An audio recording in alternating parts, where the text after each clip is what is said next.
नमस्कार, प्रदेश के number 1 news channel news 18 Rajasthan पर आप सभी का स्वागत। मैं हूं आपके साथ हेमंत कुमार। दोपहर के 1 बज रहे हैं और वक्त हो चला है आज दोपहर के 1 बजे की 5 बड़ी खबरों को देखने का। सबसे पहले आपकी टीवी स्क्रीन पर 1 बजे की 5 बड़ी खबरें जिन पर लगातार हम नजर बनाए हुए हैं। नमक की पर लेकर के सियासत वाले बयान को लेकर जानकारी देंगे और साथ ही साथ बयानवीरों पर परसादी का प्रहार आखिरकार क्या है हम आपको बताएंगे। विश्वेंद्र की संतू को 2 टूक और सोमवार को से फिर से ग्रेटर नगर निगम जयपुर में सौम्य राज कायम होने जा रहा है। कर्मचारियों का कोहराम और हल्ला बोल, उस पर भी विस्तार से जानकारी देंगे, तो बने रहिए हमारे साथ, देखते रहिए न्यूज 18 राजस्थान। तो चलिए शुरुआत करते हैं दौसा की खबर के साथ, जहां चिकित्सा मंत्री परसादी लाल मीणा ने एक बड़ा बयान दिया। कहा कि जिनके कांग्रेस में जिन्हें नहीं रहना वही बयान दे रहे हैं। परसादी लाल मीणा ने कहा एसीआर विवाद पर कि उन्हें कभी किसी भी सेक्रेटरी से परेशानी नहीं हुई, वे अपने विभाग के एसीआर खुद भरते हैं। तो परसादी लाल मीणा ने आखिरकार क्या कुछ कहा, आप भी सुनिए।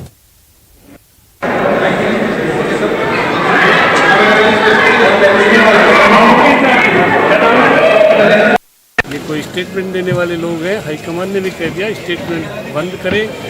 जो हमारे प्रभारी संगठन महासचिव ने जो सलाह दी, उसके बाद कोई जिसको कांग्रेस में नहीं रहना वही स्टेटमेंट दे रहा है। स्टेटमेंट देना गंभीर बात है, उनको सोचना चाहिए। तो हाईकमान ये कह रहा है कि किसी तरह का स्टेटमेंट नहीं देना। ना मेरे को कभी सेक्रेटरी की परेशानी आई, ना कोई विभाग में परेशानी आई। एसीआर भी मैं खुद ही भरता हूँ, कभी परेशानी नहीं आई। अधिकारी, ऐसा कोई अधिकारी नहीं लगा मेरे 3 कार्यकाल में जिसने मेरी बात को तवज्जो नहीं। तो वहीं प्रदेश की सरकार के कृषि विपणन मंत्री मुरारी लाल मीणा का एक बयान इन दिनों चर्चा का विषय बना हुआ है। उन्होंने शिक्षकों के कार्यक्रम में कहा कि सरकार ने ओपीएस लागू कर दिया, अब नमक खराब मत हो जाना। और इस तरह का बयान देने के बाद राजनीतिक गलियारों में चर्चाओं का दौर है। अब इस बयान पर सफाई देते हुए मंत्री मुरारी लाल मीणा ने कहा कि वे अपने बयान पर अभी भी कायम हैं। उन्होंने कहा कि कोई भी सरकार जब अच्छा काम करती है तो जनता के सामने पक्ष रखना चाहिए और फल की आशा भी करनी चाहिए। क्या कुछ कहा, आप भी सुनिए।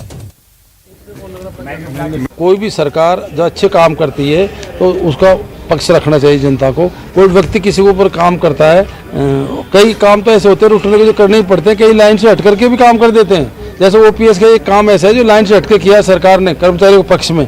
तो मैंने इसलिए कहा था कि भाई ज्यादातर क्या करते हैं कि मैंने बोला कि हरिगुण गाओ जो ही अंगूठा बताओ जो भी हो, ये बात थोड़ी है।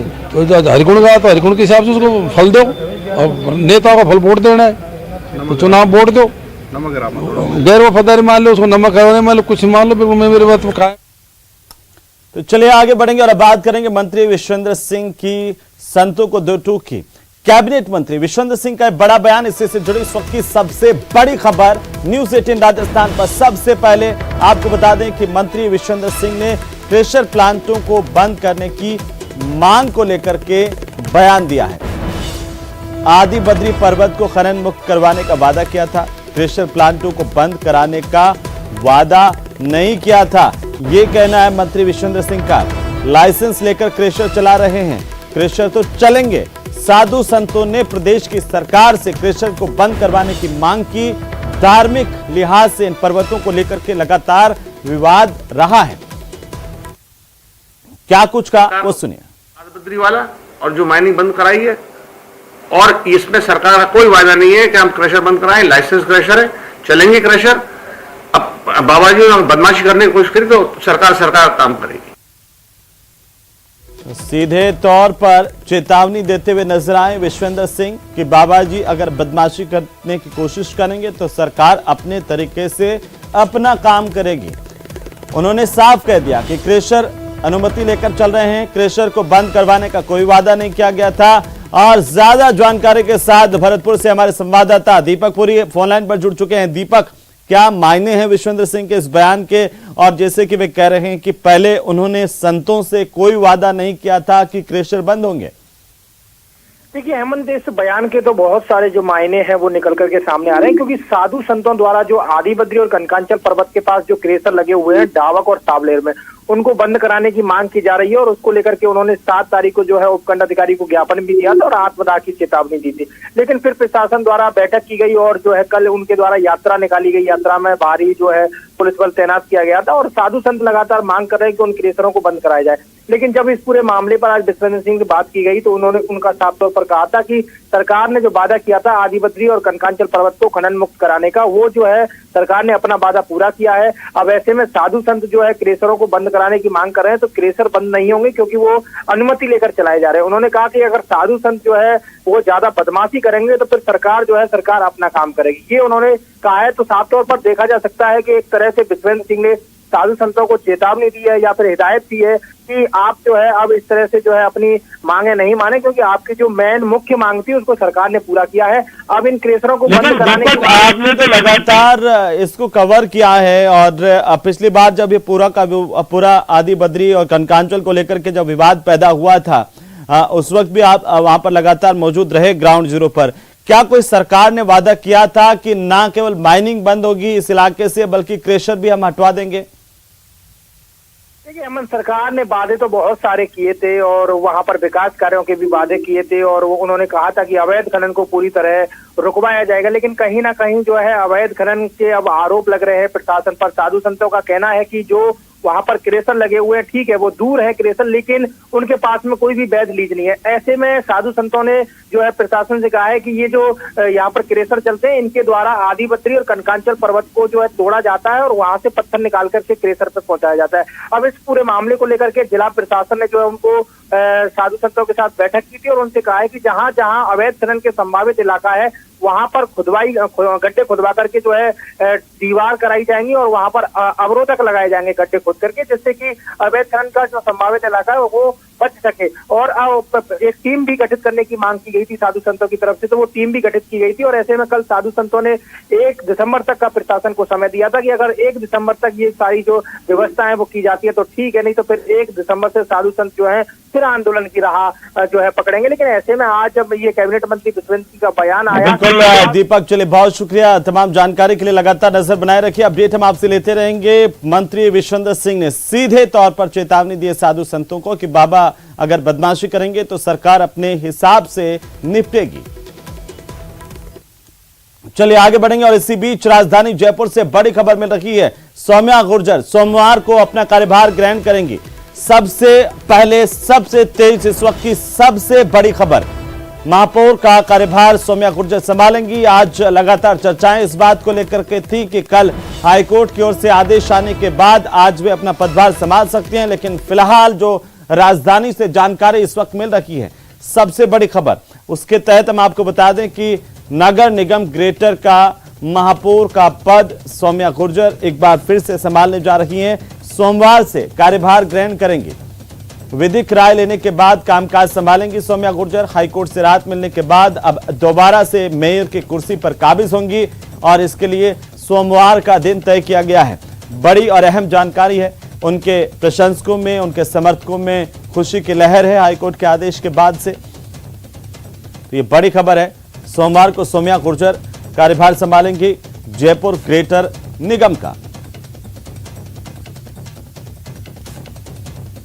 तो लगातार इस बात को लेकर के कयास लगाए जा रहे थे कल से ही कि आखिरकार कब सौम्या गुर्जर फिर से काबिज होंगी मेयर की कुर्सी पर और कब अपना कार्यभार संभालेंगी। तो अब जो खबर सामने आ रही है, अभी जो जानकारी सामने आ रही है उसके मुताबिक हम आपको बता दें कि सौम्या गुर्जर जयपुर ग्रेटर निगम के मेयर पद का कार्यभार सोमवार को संभालेंगी। ज्यादा जानकारी के साथ हमारे संवाददाता महेश दादीच राजधानी जयपुर से हमारे साथ जुड़ गए हैं। महेश, क्या अपडेट है इस पूरे मामले को लेकर के फिलहाल आपके पास? बिल्कुल, देखिए ये इस तरह से कि कल हाईकोर्ट का डिसीजन सामने आया था, उसके बाद से मेयर सौम्या गुर्जर को रिलीफ मिली और अब सौम्या गुर्जर जो है पदभार ग्रहण करेगी। सोमवार को दोबारा से वापस अपना कार्यभार है वो संभालेगी।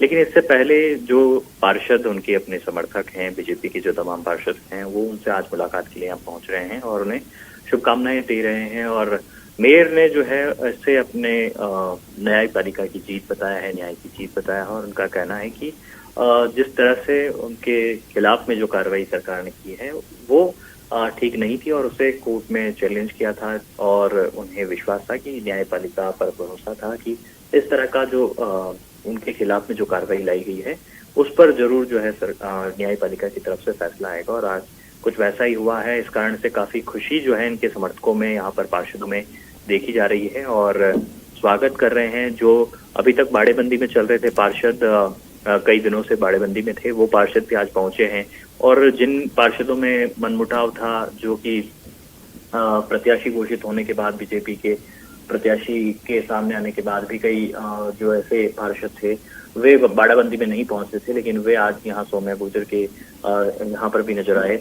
तो ऐसे में कहा जा सकता है कि जो अब वापस से जिस तरह से महापौर की सीट सौम्या गुर्जर को संभालनी है, तो ऐसे में दोबारा से जो सभी पार्षद और समर्थक हैं वो उनके यहाँ पर निवास पर पहुंच रहे हैं और उन्हें शुभकामनाएं दे रहे हैं। बिल्कुल महेश, चलिए बहुत शुक्रिया तमाम जानकारी के लिए। आप नजर बनाए रखिए, अपडेट हम आपसे लेते रहेंगे। सोमवार से सौम्या गुर्जर फिर से अपने पद पर काबिज होंगी, ये बड़ी जानकारी। और इसी बीच एक और बड़ी खबर है, जयपुर में हक के लिए हल्ला बोल राजकीय कर्मचारियों का लगातार सामने आ रहा है।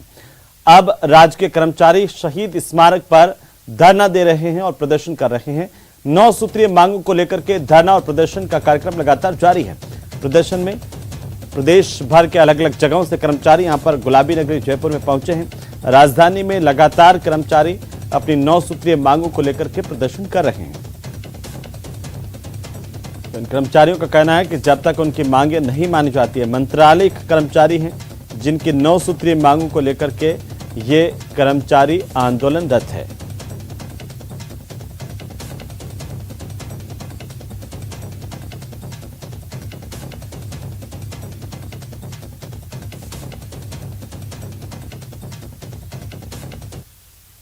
हमारा वेतन मान सचिवालय के बराबर नहीं होगा, हम यहाँ से नहीं उठेंगे। जब हमारी परीक्षा एक है, हमारी सभी डिग्रीज एक है, फिर वेतन मान में इतना भेदभाव क्यों? हम ये भेदभाव हटाएंगे और यहाँ से नहीं उठेंगे। सरकार को ये चेताना चाहता हूँ कि जब हमारी समान भर्ती होती है, एक ही एग्जाम से हम भर्ती होते हैं, तो सचिवालय में और हमारे साथ भेदभाव क्यों? हमारा सेकंड पदोन्नति 3600 होता है, उनका 4200 होता है।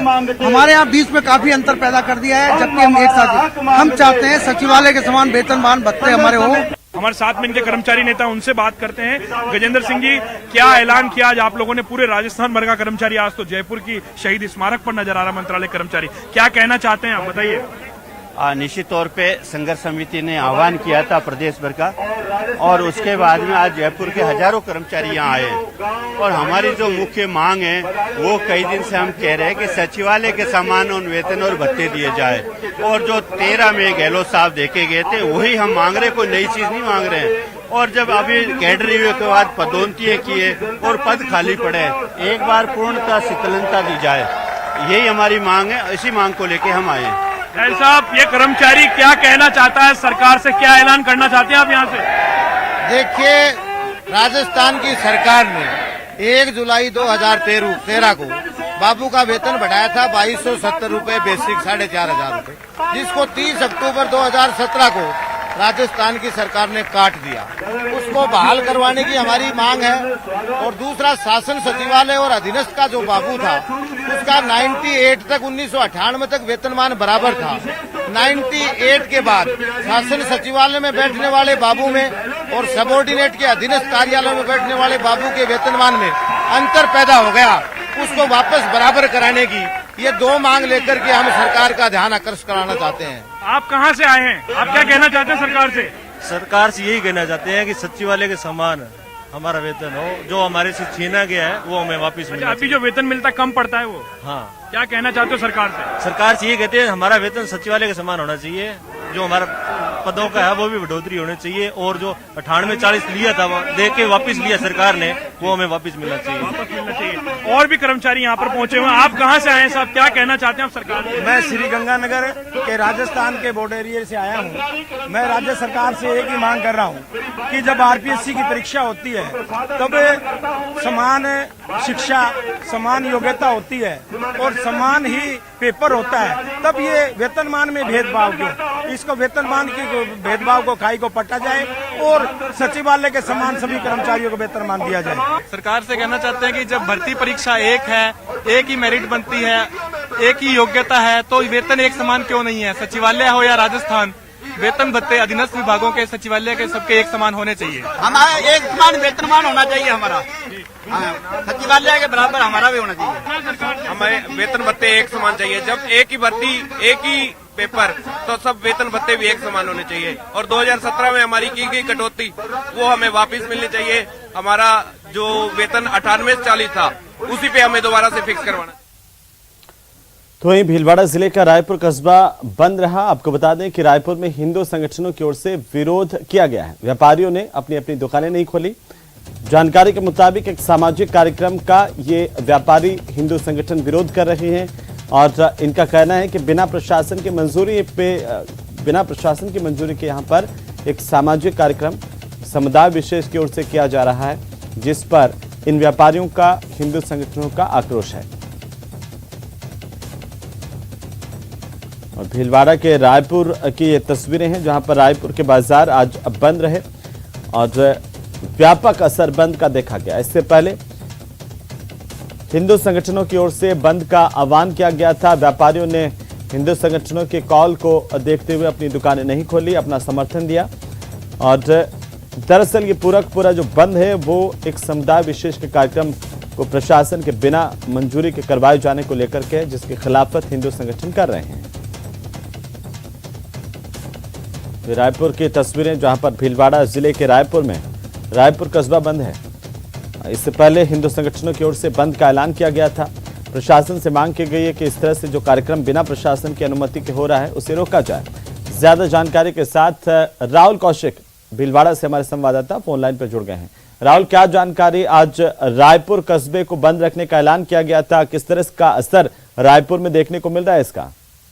जी, रायपुर अभी तक बंद है। हिंदू समाज, हिंदू संगठनों ने और वहाँ के जो व्यापारी संगठन है उन्होंने अभी भी रायपुर को बंद कर रखा है।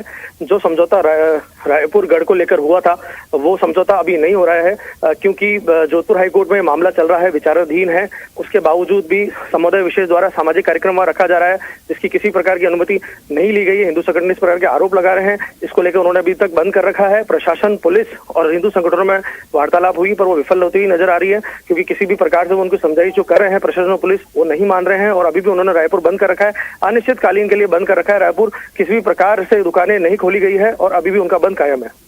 ये इस तरीके से आपस में एक दूसरे के विरोध को देखते हुए क्या सुरक्षा के भी इंतजाम किए गए हैं प्रशासन की ओर से? जी, चप्पे चप्पे पे पुलिस तैनात है, डिप्टी वहाँ तैनात है। जो थाना आसपास के थाना अधिकारी हैं उनको भी वहाँ भेज दिया गया है। अतिरिक्त जाब्ता भी वहाँ पे लगाया है ताकि किसी भी प्रकार का माहौल खराब ना हो और वहाँ पे शांति बनी रहे। राहुल, आखिर वजह क्या है, क्यों ये तनाव की स्थितियां रायपुर में बनी है? जी, ये रायपुर गढ़ का एक प्रकरण है जो कोर्ट में भी अभी विचाराधीन है। क्या प्रकरण है?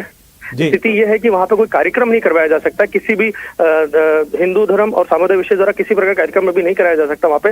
उसके बावजूद समुदाय विशेष के लोग द्वारा एक अपना सामाजिक कार्यक्रम वहाँ पे कराया जा रहा है और बड़े स्तर पे कराने की कोशिश की जा रही है। इसको देखते हुए हिंदू संगठनों ने वहाँ पे विरोध प्रदर्शन किया और अनिश्चितकालीन के लिए रायपुर को बंद कर दिया गया है। चलिए, बहुत शुक्रिया राहुल तमाम जानकारी के लिए।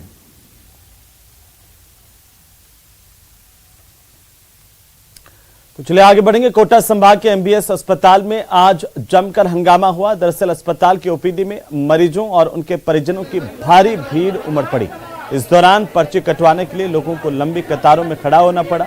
वहीं काउंटर पर कई लोग डायरेक्ट काउंटर पर ही पहुंच करके पर्ची कटवाने लगे, जिससे लाइन में लगे हुए लोग भड़क गए और इसी दौरान इन लोगों ने काउंटर पर पहुंच करके हंगामा खड़ा कर दिया। हंगामे की सूचना के बाद स्थानीय पुलिस, सुरक्षा गार्ड समेत अस्पताल के सीनियर स्टाफ को भी वहां पर पहुंचना पड़ा और सभी ने पहुंच करके मामले को शांत करवाया। दरअसल अस्पताल में भारी भीड़ के चलते हंगामे के हालात बनते नजर आए।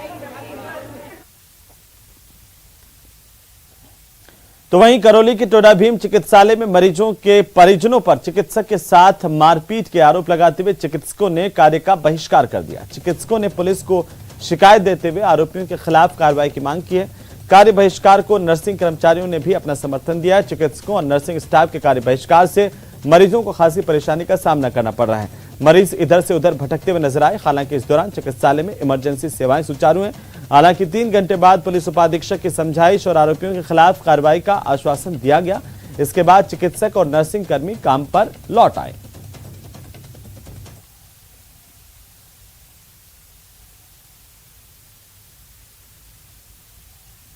दिन आए कि पेशेंट के परिजनों से जो डॉक्टर और चिकित्सा स्टाफ के साथ जो वारदातें होती रहती हैं उसके अगेंस्ट में आज स्ट्राइक रखी गई थी। कल रात को भी डॉक्टर लोकेश मीणा के साथ कुछ पेशेंट के साथ आए परिजनों ने जो दारू पी के आए हुए थे उन्होंने धक्का मुक्की की गई उनके साथ। और आए दिन की यहाँ घटनाक्रम होते हैं चोरी के।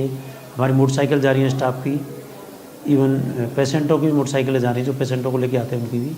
उसके चक्कर में पुलिस को ये बात करने के लिए आज जो हड़ताल हुई थी वो रातकालीन में जो रात में जो ड्यूटी डॉक्टर था और स्टाफ था उसके द्वारा उनको साथ में मरीज के परिजनों द्वारा मारपीट की गई व अभद्र भाषा का प्रयोग किया गया। इसको लेके हड़ताल की गई थी और पुलिस को बुलाने पर पुलिस ने हमें यहाँ पर नई चौकी खोलने का आश्वासन दिया है।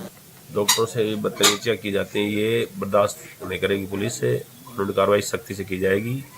और इसी आपके चैनल के माध्यम से मैं सभी से ये निवेदन करना चाहूँगा कि जो भी पेशेंट के साथ तामीरदार आए वो स्टाफ से सदव्यवहार करें ताकि पेशेंट का प्रॉपरली टाइमली सही इलाज हो सके और अन्य लोगों को भी प्रॉपरली सेवाएं मिल सके। तो वहीं उदयपुर की पहली मैकेनाइज्ड पार्किंग बनकर के तैयार हो चुकी है और ये मैकेनाइज्ड पार्किंग शहर में हो रही पार्किंग की समस्या काफी हद तक दूर कर देगी।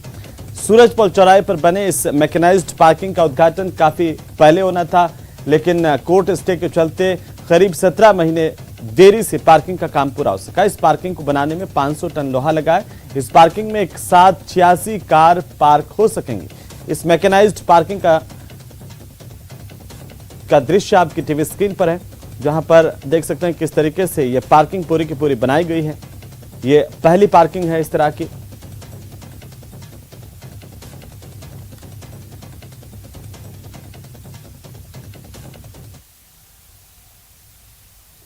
तो वहीं अब बात अलवर की, जहां पर खाद की किल्लत को लेकर के किसान लगातार परेशान हैं। उमरेन ब्लॉक के अहमदपुर किसान सोसाइटी पर आज 640 कट्टे यूरिया खाद के वितरण करने के लिए आए थे। सोसाइटी पर यूरिया खाद आने की सूचना के बाद आसपास के करीब 2000 किसान खाद की लाइनों में सुबह से ही लग गए। इसके बाद सोसाइटी के सदस्यों की ओर से यूरिया खाद के 270 रुपए कट्टे के अलावा एक केमिकल की सीसी 240 रुपए की साथ में देने लगे, तो किसानों ने इसका विरोध शुरू कर दिया। मौके पर हंगामा होने के बाद अकबरपुर थाना पुलिस मौके पर पहुंची, लेकिन भीड़ को पुलिस भी नियंत्रित नहीं कर पाई। व्यवस्था हो नहीं रही किसी भी प्रकार से बांटने की। हंगामा ज़्यादा हो रहा है यहाँ पे और कोई भी यहाँ सहयोग करने के लिए तैयार नहीं है। जनता परेशान कर रही है। यहाँ पे साहब कोई व्यवस्था नहीं है और हमें खाद के लिए चाहते और खाद के साथ हमें सीसी और दे रहे हैं, जबकि हमें कोई सीसी की चाहत नहीं है। व्यवस्था तो खाद की तो कुछ कोऑपरेटिव तो क्या करे, एक बना है वो क्या खाद बांट सकता है कि पब्लिक ज्यादा है, हंगामा करने वाले ज्यादा है। 1000 आदमी और 600 कट्टा है और सुबह का भूखा पिसाए बैठे हैं यहाँ सब, कोई कट्टा ना बट रहा, आदमी ज्यादा आगा। कितनी जरूरी है यूरिया की? जरूरी तो भाई है जितनी तो बड़ी एक तो दे दे कम से कम। तो वहीं उपराष्ट्रपति जगदीप धनखड़ आसियान भारत स्मृति शिखर सम्मेलन और 7वीं पूर्वी एशिया शिखर बैठक में हिस्सा लेने के लिए अपनी 3 दिन की यात्रा पर कंबोडिया के लिए रवाना हो गए। आपको बता दें कि भारत कंबोडिया समेत आसियान के साथ अपने संबंधों को काफी महत्व देते आ रहे हैं और ये भारत की एक्ट ईस्ट नीति के केंद्र में रहा है। कंबोडिया इन शिखर बैठकों की मेजबानी कर रहा है। उपराष्ट्रपति जगदीप धनखड़ 11 से लेकर 13 नवंबर तक कंबोडिया की यात्रा पर रहेंगे। वे 12 नवंबर को नामपेन्ह में आसियान भारत स्मृति शिखर सम्मेलन में शिरकत करेंगे। इस साल आसियान भारत संबंधों की 30वीं वर्षगांठ भी है और इसे आसियान भारत मित्रता वर्ष के तौर पर मनाया जा रहा है। उपराष्ट्रपति जगदीप धनखड़ का ये पहला विदेश दौरा है उपराष्ट्रपति के तौर पर। तो चलिए आगे बढ़ेंगे और सीधे हम आपको ले चलते हैं मुख्यमंत्री अशोक गहलोत क्या कुछ करें, सुन लेते हैं। दुनिया के अंदर छोटे छोटे मुल्क जो हैं वो ले आते हैं गोल्ड और सिल्वर और ब्रॉन्ज मेडल ले आते हैं, चाहे वो जापान हो, कोरिया हो, जर्मनी हो, अमेरिका, इंग्लैंड, चाइना, हम लोग उसमें त्रस्त रह जाते हैं। मुझे खुशी है कि पहली बार ये प्रयास किया गया कि टैलेंट जो है राजस्थान में कभी नहीं, टैलेंट की, प्रतिभाओं की। और इसीलिए हम लोगों ने जो ग्रामीण ओलंपिक, राजीव गांधी ग्रामीण ओलंपिक खेलों का आयोजन किया, पूरे देश के अंदर भी चर्चा है। अभी अशोक चांदी बता रहे थे, कुछ राज्यों ने शुरू ही कर दिया है ग्रामीण ओलंपिक अपने राज्यों के अंदर, छत्तीसगढ़ में भी और पंजाब में भी ये बात बता रहे थे। तो ये एक ऐसा प्रयोग है जिसमें गाँव के भी नौजवानों को, शहर के नौजवानों को, क्योंकि 26 जनवरी से शहरों के अंदर भी ओलंपिक वैसा ही जैसा ग्रामीण हुआ है आगे राजस्थान होगा। एक शुरुआत की गई है और 30 लाख लोगों ने भाग लिया, 10 लाख महिलाओं ने। उम्र की कोई सीमा नहीं थी। एक बार तो बड़ा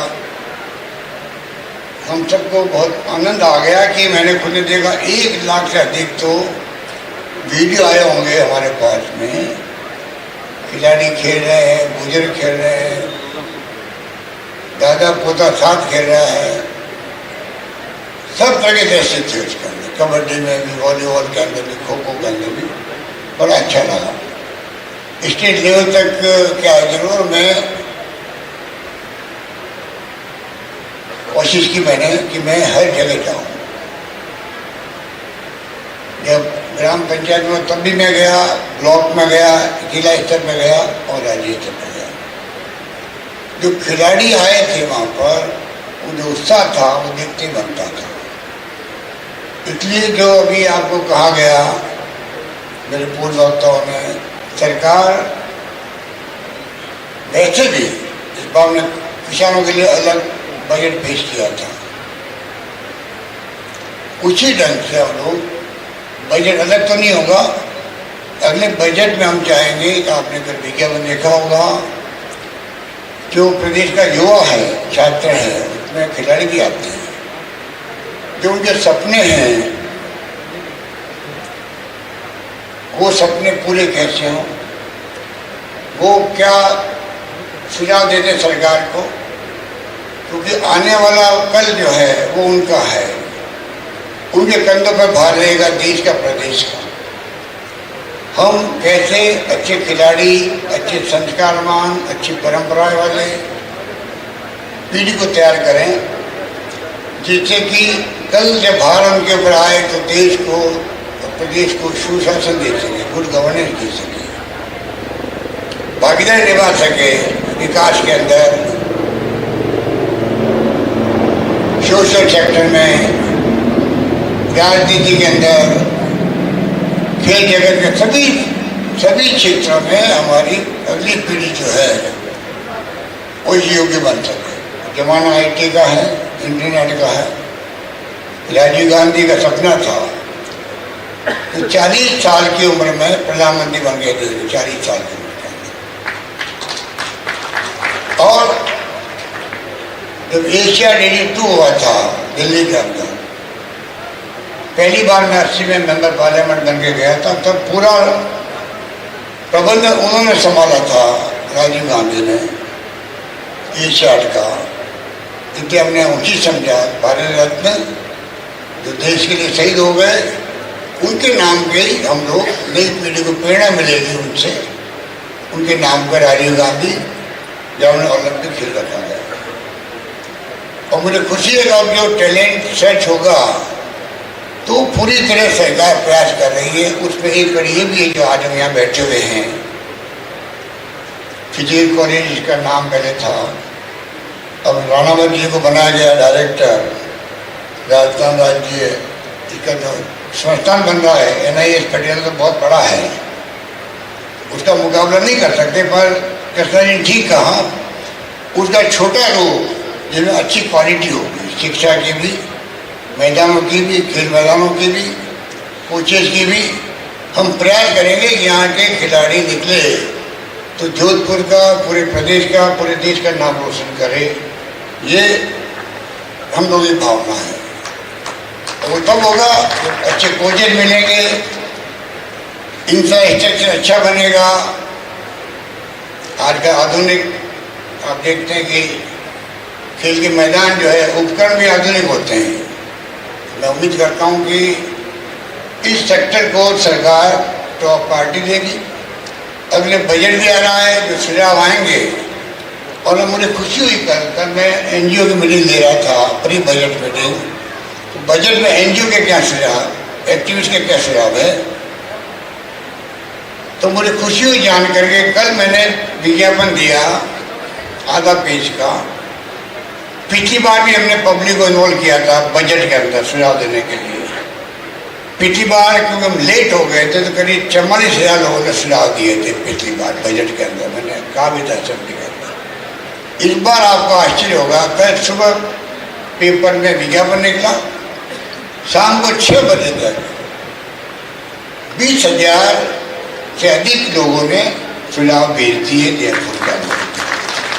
इसका मतलब है युवा पीढ़ी भी और पब्लिक भी है, आम जनता भी है, जो चाहे सुझाव दीजिए। हम चाहेंगे कि अगले बजट के अंदर हम, जैसे वैष्णव चावला जी कह रहे थे कि राजस्थान वो राज्य बनता जा रहा है जहाँ बिना मांगे हुए ही हम लोग फैसले कर रहे हैं पब्लिक इंटरेस्ट में क्या हो सकता है, सोशल सिक्योरिटी कैसे मिल सकती है। मैं बार बार प्रधानमंत्री मोदी जी से रिक्वेस्ट करता रहता हूँ, आप 21st सेंचुरी में आ गए हैं। राजीव गांधी का सपना था कंप्यूटर का, इंटरनेट का, ईमेल का, मोबाइल का, आ गया वो तो। और आज आईटी बेस थी 2 दिन की, जो 3 दिन की आज से इवेंट शुरू हो रही है, कॉटन कॉलेज के आस पास होगी। आप लोग भी जाकर देखिएगा प्रदर्शनी, कितनी शानदार युवाओं के लिए प्रदर्शनी लग रही है। एडवांस टेक्नोलॉजी, आईटी बेस किस प्रकार लोगों का भविष्य बन सके, क्या क्या नवाचार हुए हैं, क्या क्या स्टार्टअप हुए हैं।